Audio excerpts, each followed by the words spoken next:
Olá a todos, como estamos? Canal Luz no Fim do Túnel, nesse 25 de agosto de 2024, um domingo, dia frio em São Paulo, capital do estado, nublado aí 12 graus em São Paulo. Somente ontem eu assisti o debate à Prefeitura de São Paulo. Vocês sabem que é raro abordar a política nacional, a qual eu evito por conta de procurar ter uma visão de longo prazo, que não fulaniza, que não cai na polarização. A polarização é uma coisa incômoda para quem está fazendo conteúdo na internet com a finalidade de mostrar a realidade e de lançar alguma luz nos acontecimentos. Então a preferência do canal sempre é análise internacional, global, a formação dos grandes blocos, atualidades, cultura, geopolítica e por aí vai, né? Mas veja, o ex-presidente Jair Bolsonaro usou suas redes sociais ontem e criticou a Justiça Eleitoral aí de São Paulo, que suspendeu os perfis do candidato Pablo Marçal, que é empresário e comunicador e é candidato do PRTB, que é o PRONA, né? À Prefeitura Paulista. Então, o Bolsonaro disse aí: quero deixar bem claro, independente de quem seja, não concordo com seu censura, tá ok? Que é o tá ok é sua marca registrada, né? Ou então tá aí, ponto positivo aí pro Bolsonaro. Censura não, censura nunca. Né? Quem se sente lesado na rede, que acione a justiça. Claro, claro que cometimento de crime é outra coisa, né? Cometimento de crime é diferente. Incitação ao crime, conluio para cometer crimes, enfim, tudo isso tem que ser impedido judicialmente, imediatamente. E não adianta simplesmente você tirar do ar, você tem que imediatamente prender uma pessoa que está incitando criminalidade, como nós vimos, por exemplo, o caso de que houve ali um influenciador ali para se cometer crimes em escolas, né? Bom, isso é completamente diferente, por exemplo, do que por exemplo, o Nicolas aí, o deputado, saiu em defesa do Pablo Marçal, chamou a Tabata de desequilibrada e antidemocrática. E aí, Tabata, você vai censurar as redes do Nicolas também? Ele é teu colega lá no Congresso. Vocês estão entendendo que é uma coisa de um outro nível? Aí é uma fulanização, né? Ou então, por exemplo, o vereador Carlos Bolsonaro trocou farpas aí com o Pablo, né? Por conta que o Pablo está levando o eleitorado do Bolsonaro para ele, né? O mérito dele, certo? E aí o Carlos Bolsonaro anunciou que vai acionar Marçal na justiça porque ele o chamou de retardado. Então isso que tem que fazer, aciona na justiça, olha, ele me chamou de bobo. Né? E o juiz vai julgar, né? Eu acho que o juiz vai chegar para ele, primeira coisa que ele vai perguntar, o senhor é bobo? Acho que vai ser a primeira pergunta que ele vai fazer, né? Mas não é o caso de censurar, de tirar a rede social, principalmente de um candidato à prefeitura. Né? Então eu acho que eles têm que resolver a coisa de outra forma, e nesse ponto eu estou dando o meu apoio aqui à fala aí do político aí do Jair Bolsonaro. Realmente censura nunca, né? Nós somos pela livre comunicação, pela livre expressão, né? E também pela educação, pela diplomacia, enfim, mas um candidato que age de certa maneira num debate e que tenha um estilo de antipolítica, antissistema, e que chega com os dois pés e começa a crescer, é do jogo. O Bolsonaro também era um indivíduo que chegou, ninguém conhecia direito, chegou também com os dois pés lacrando. Né? Se o indivíduo sabe lacrar e sabe tirar proveito da lacração, mas tem um bom projeto, vamos ver, vamos ver. Vamos entrando aí nesse assunto da política também paulistana aí nos próximos vídeos. Vamos ver quais são as propostas para São Paulo, né? São Paulo, então, segurança pública, educação, transporte, emprego. Quatro coisas que eu acho absolutamente vitais. Bom, mas isso aí é tema para os próximos vídeos. Bom, dito isso, esse preâmbulo aqui, essa introdução, quero ver se eu termino hoje, né, essa série de 2 vídeos que eu fiz sobre os a máfia global, aí os chacais, os tubarões das finanças. Analisamos aí o modo como a elite financeira se aposta dos bens de um país, dos bens minerais, vegetais, humanos, e cria empréstimos impagáveis. Analisamos todo esse contexto aí do globalismo, da regionalização, que foi o assunto do vídeo passado. Então hoje eu quero ver se eu encerro esse tema. Veja, às vezes muitos canais aí abordam a política nacional, né? Fala aí do Marçal, do Moraes, do Tarcísio, do Lira, do Lula, do Bolsonaro, etc. Ou abordam, às vezes, os mesmos canais, a política internacional. Por exemplo, o Maduro, o Trump, a Kamala, o Putin, o Xi Jinping, né? Israel, a guerra da Ucrânia. Veja, mas e a política global como um todo? O mundo pode ser pensado como um todo? Aquilo que os globalistas propõem aí, esse governo, essa governança global, né, da Agenda 2030 da ONU, do Great Reset europeu, é possível saber para onde o mundo vai a partir de uma visão global, que não seja uma visão manipulatória, que é o que nós temos dito aqui desde o primeiro vídeo, né, que o globalismo ocidental ele está falido, né, ele está encalhado, ele não vai avançar, ele não pode fazer nada além do que prejudicar povos e nações, como está acontecendo lá na Ucrânia, no Oriente Médio, em Bangladesh, enfim. O globalismo ele não tem solução para o mundo porque ele não pensa de maneira global. Ele não tem uma proposta de governança global. Ele tem uma governança para ele, aí para o pessoal do BlackRock, aí, para o pessoal do Pentágono, para o pessoal que produz arma ali na Radion, né? Bom, então veja, nós vamos por essa linha, né? Veja, pensando aí, por que os países não podem ter dentro de um país uma política globalista? Talvez só os Estados Unidos tenham isso. Só o Partido Democrata dos Estados Unidos tem uma visão globalista, só que é uma visão enviesada, é uma visão geopolítica, é uma visão que interessa para os interesses aí também de um deep state que também é americano, né? Então, não se tem um globalismo que seja realmente global, porque existe uma profunda diferença, aí uma profunda necessidade de suplantar o outro, né? De não só suplantar, mas anular e mesmo destruir, se apossar dos seus bens, né? Bom, então nós não temos, por exemplo, um ministro global, um ministro globalista. Não, nós temos ministro do interior, ou ministro das relações exteriores, né? Porque o tema do globalismo, ele envolve o quê? Manipulação mental, propaganda subreptícia, né? Tecnologia de hipnose de massas, e por aí vai, né? Veja, as pessoas capazes de manipular as massas humanas, capazes de manipular a consciência humana, comumente elas são num outro nível, pessoal, num nível de uma tecnologia superior.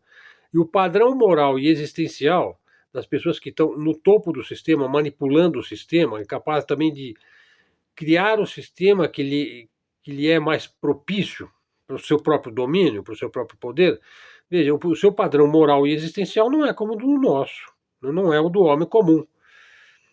Veja, você criar informação, criar desinformação, você pode gerar informação e gerar desinformação remotamente.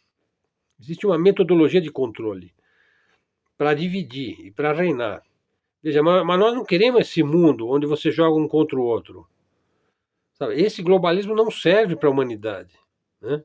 Então veja, por exemplo, Guerra Fria, comunismo, capitalismo, liberalismo, divisão ideológica, quantos ismos aí pensados aí para resolver os problemas do mundo, não foram pensados para adquirir poder de grupos, de oligarquias.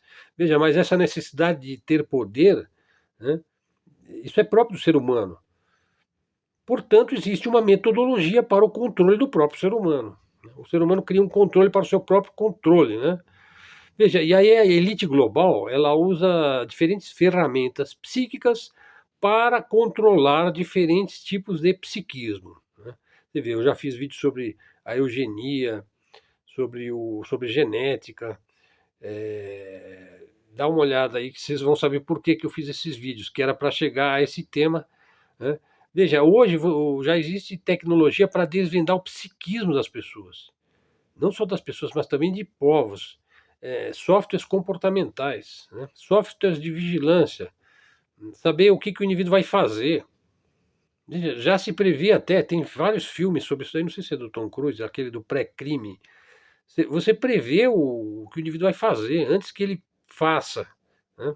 Sabendo ah, pelos movimentos da pessoa, pela indecisão, pela decisão, enfim, pelo comportamento, né?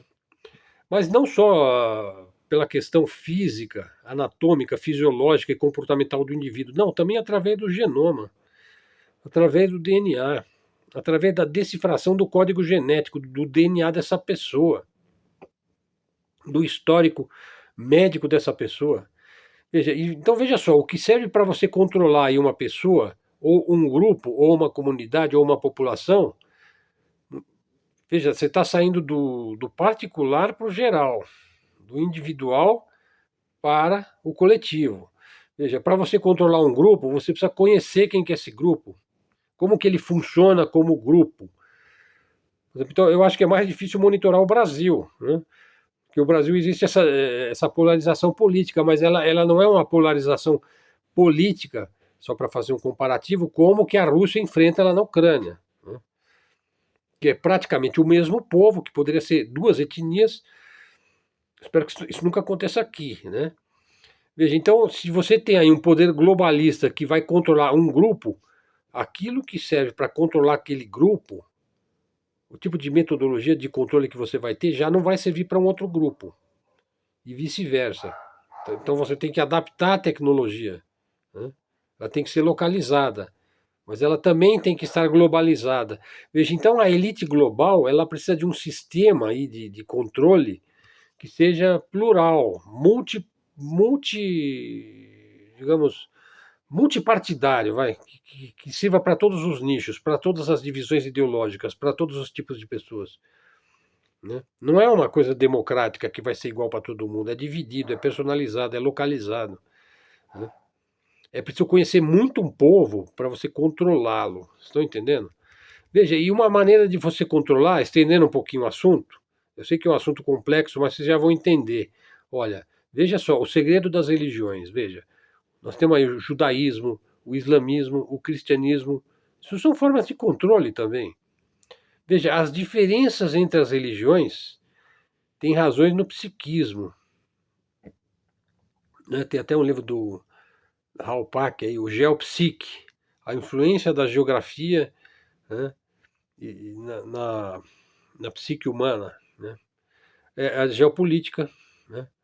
As diferenças são muitas, né? Uma religião domina um tipo humano, numa determinada época, e aquilo se estende no tempo. Mas ela é inútil para um outro tipo de ser humano, num outro contexto e numa outra época. Então as religiões elas entram em contradições. Veja, então essas diferenças é usada pela elite para a dominação de uns e a obediência de outros, e para o afastamento de outros. Isso está totalmente sob o guarda-chuva da divisão e controle. Então, o grande lance da elite global é gerir as nações através de suas contradições. Que é o que o americano faz, né? Divide, cria guerras, fornece armas para os dois lados, endivida, cria dificuldades, né? Mas as dificuldades também trazem oportunidades, né?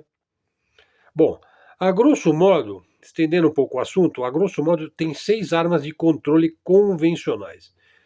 Veja, pois uma pessoa não se detém aí sob uma arma, uma arma apontada para você. Outra pessoa vai se derreter, vai ficar de quatro, vai ficar de joelhos, se submete imediatamente. Uma outra pessoa não se submete, né?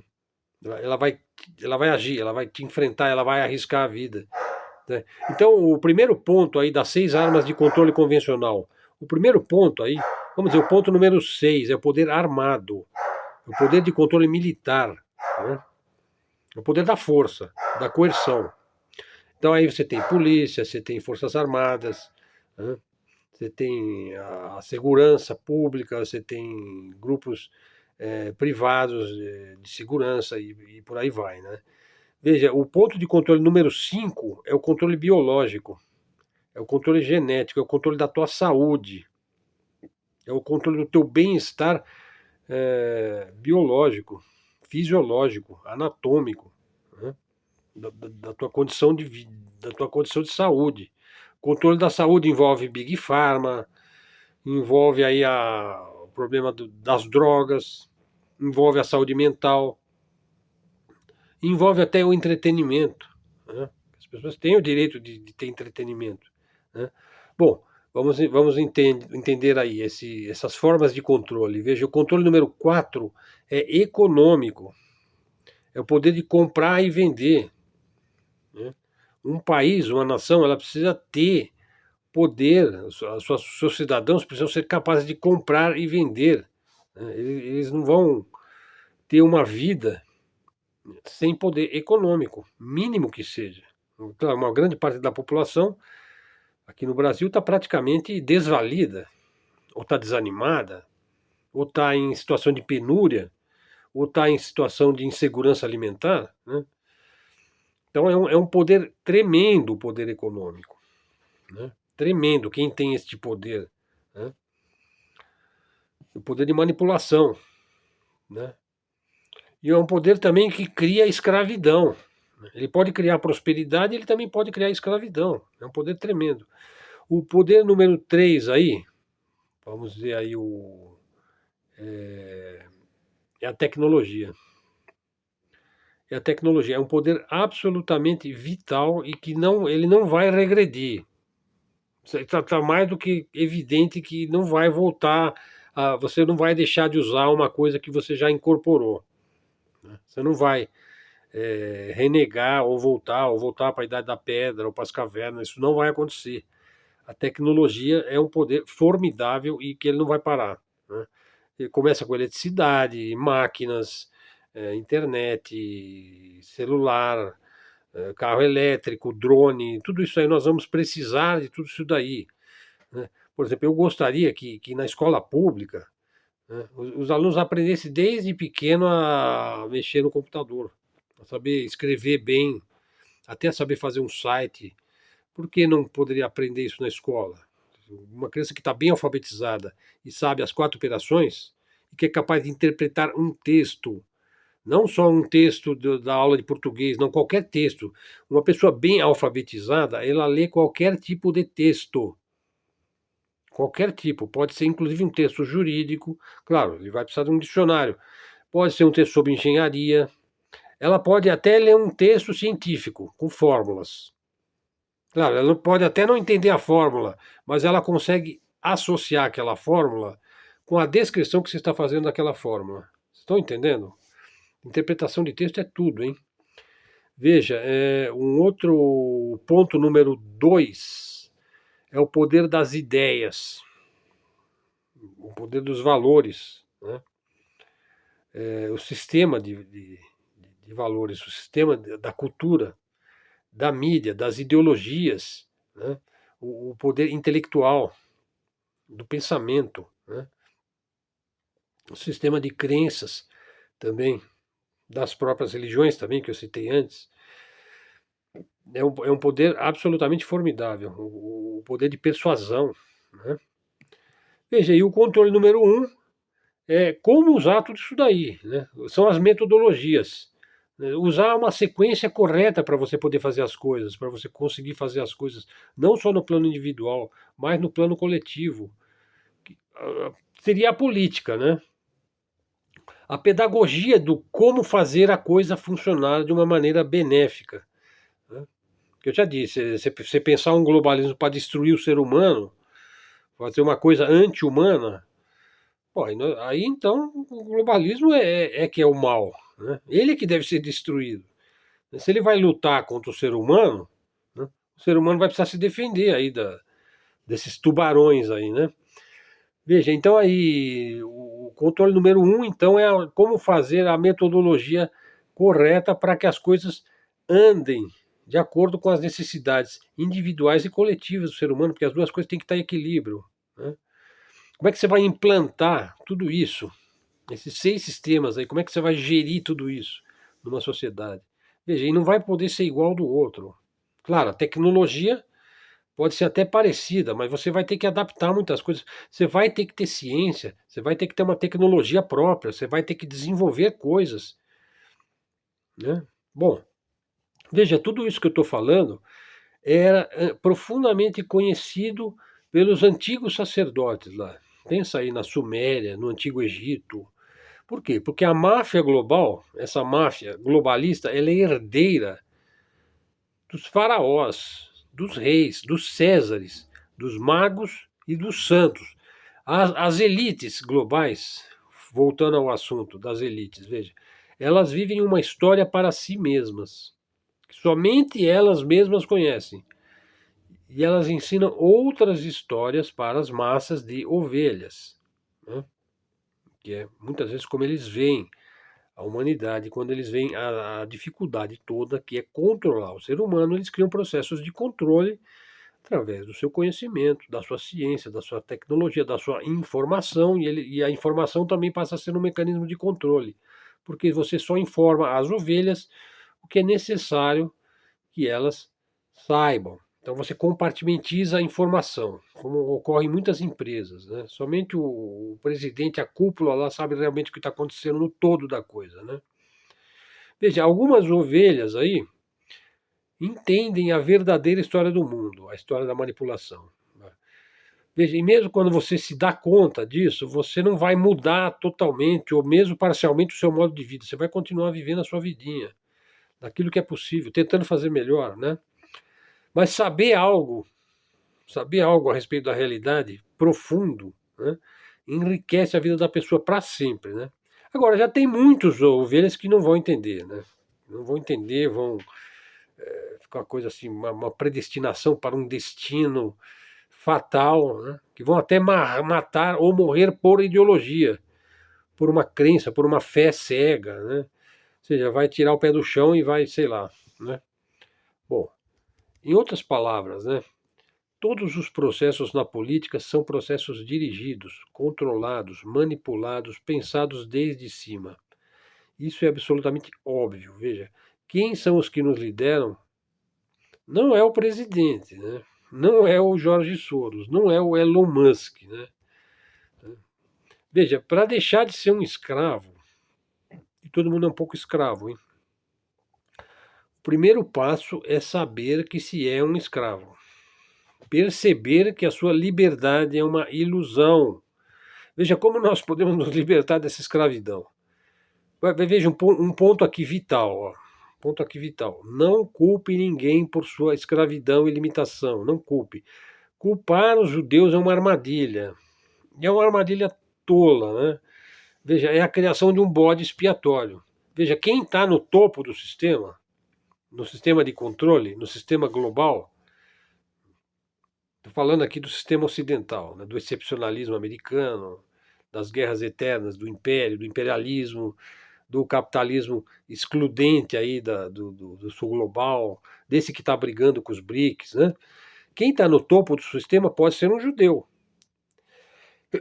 Desculpe. Pode até ser que seja um judeu, mas entenda, se há judeus no topo da elite, né? O judeu não está ali, ou os judeus não estão ali por acaso, por algo fortuito, por pura sorte, ou porque ele é de uma raça, ou porque ele tem uma genética diferente. Veja, achar que existem os verdadeiros culpados é um grande engano, é um grande engodo.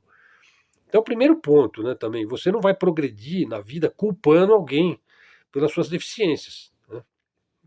Infelizmente, a vida é feita de tal forma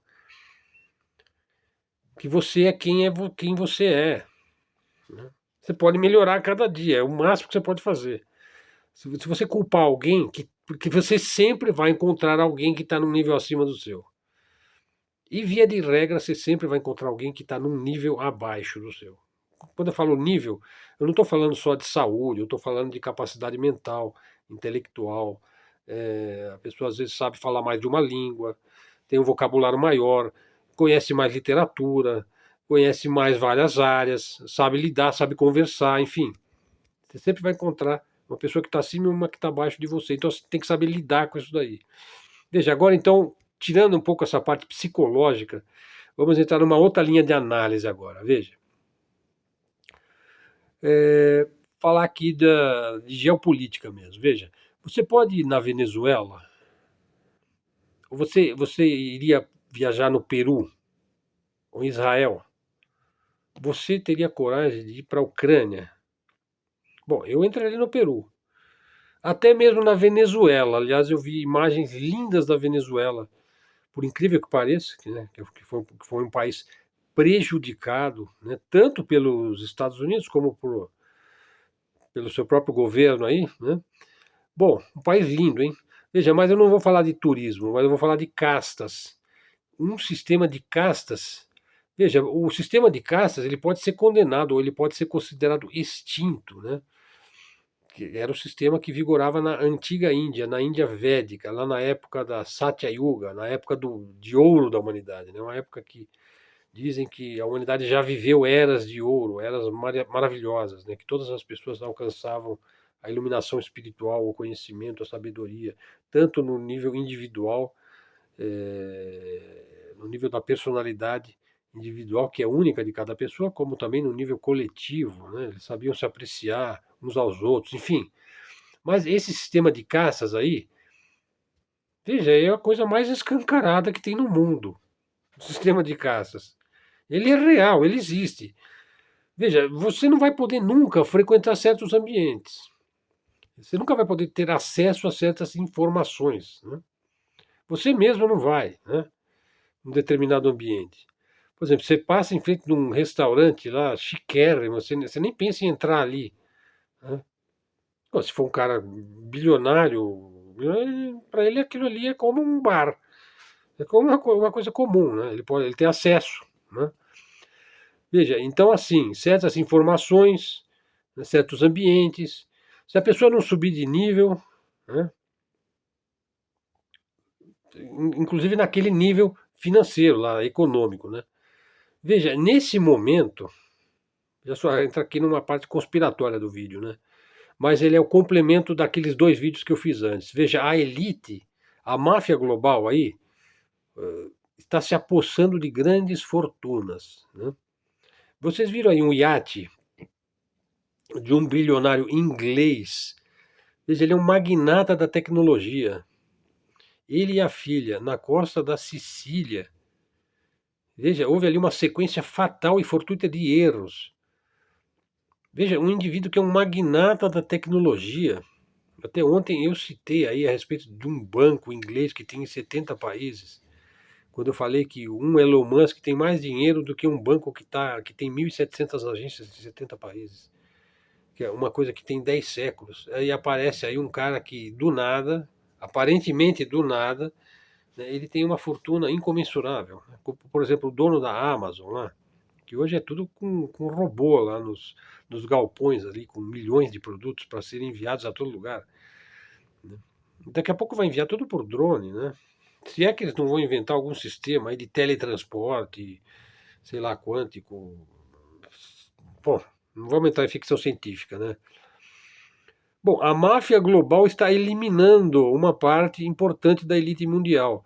Veja, se você é um magnata da tecnologia, claro, isso pode ser também uma fatalidade, né? Não vamos negar essa possibilidade, mas a possibilidade de ter sido um atentado também é alta, é forte, porque essas coisas costumam acontecer.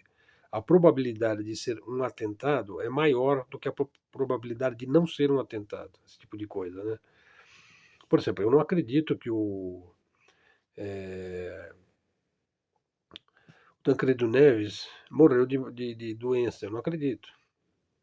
Por exemplo, eu não acredito que o Getúlio Vargas se suscitou. Sei lá, ele é uma questão de crença, né? Aquele Ulisses Guimarães, eu não acredito que o helicóptero dele desapareceu para sempre. Eu acho que é uma coisa mal explicada. Né? E assim vários outros. Né? O, teve um, acho que o Castelo Branco, que o avião dele se chocou com outro avião. Quer dizer, assim, são coisas absolutamente inconcebíveis. O Kubitschek, se não me engano, foi o Juscelino que sofreu um acidente também de automóvel estranhíssimo. Né? Apesar que acidentes ocorrem, né? Mas veja, a questão é que sempre alguém sabe, né? Esse é que é o problema. Alguém sabe que vai acontecer aquele acidente. Esse é que é o problema. Será que é uma telepatia? Ou foi alguma coisa que foi pensada para acontecer? Foi prevista? Bom, o fato é que uma parte da elite mundial aí está sendo substituída. Agora, eu imagino que se você vai eliminar um magnata, né, aí na costa da Sicília, é para se apossar do dinheiro dele, da tecnologia dele. Agora, para que serve a tecnologia se ela não pode prever isso daí? Então você tem a melhor tecnologia do mundo, mas você não pode prever que você vai morrer num atentado. Então a tecnologia. Então para que serve essa tecnologia? Bom, então alguém tem uma tecnologia melhor que a dele? Bom, olha, para entender o mundo, você precisa ter uma visão em 3D.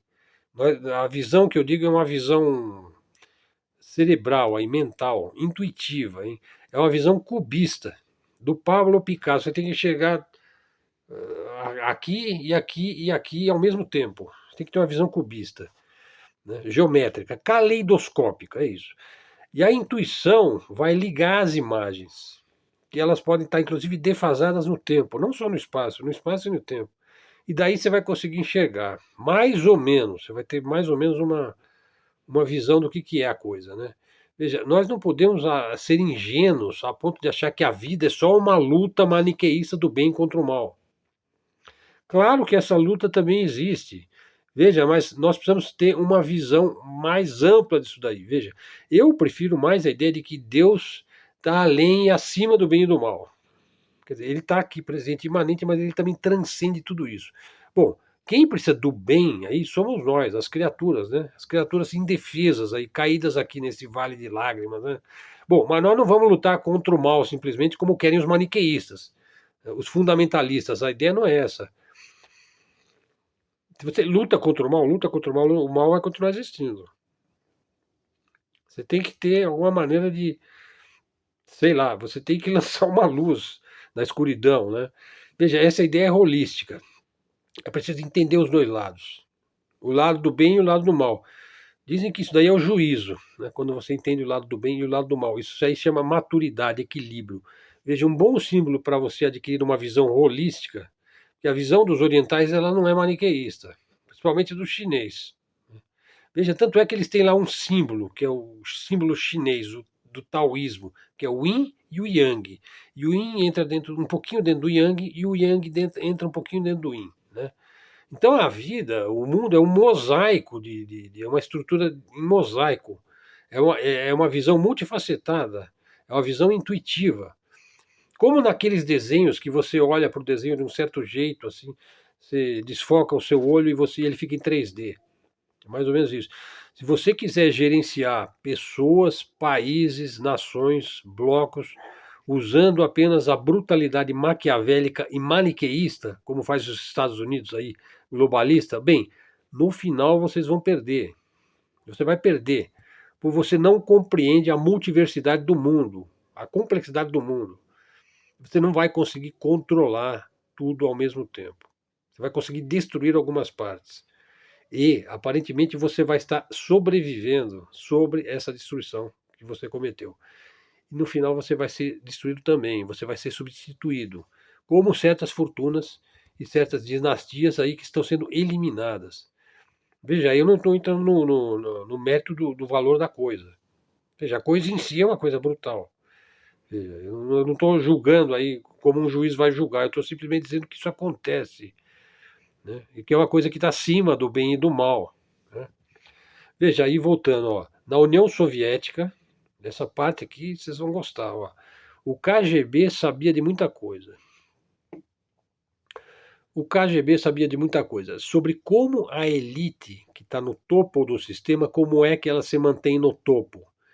Quem cai, quem fica, quem sobe, as relações entre essa elite, entre as famílias, as sabotagens que eles fazem entre eles mesmos, muitas vezes, a inteligência, os serviços de inteligência, as ações encobertas, enfim.